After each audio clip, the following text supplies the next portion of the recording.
Hello friends, నమస్తే అండి.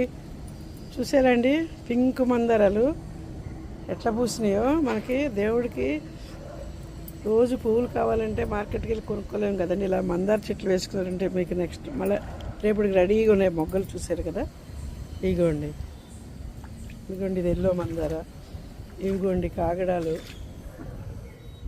దేవుడికి కావాల్సిన పువ్వులు మనకి ఏమేమి కావాలో అన్నీ టెర్రస్ గార్డెన్ మీద వేసుకుంటే మనకి దేవుడికి బాగా పూలు పూస్తాయండి. ఇవేమో పింక్ రోజెస్, ఇవేమో గన్నేరాలు, ఇవి కూడా చాలా బాగా పూస్తాయండి. ఇవి ఇంకా కొయ్యలేదు, ఇంట్లో బాగాలేక. ఇదిగోండి ఇది నాటు గులాబీ.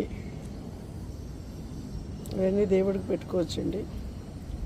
చూశారు కదా, ఇంకా చిగుర్లు వస్తున్నాయి బాగా. వర్షాకాలంలో కూడా గులాబీలు చాలా బాగా పూస్తాయండి. ఇదిగోండి చిగుర్లు వస్తున్నాయి.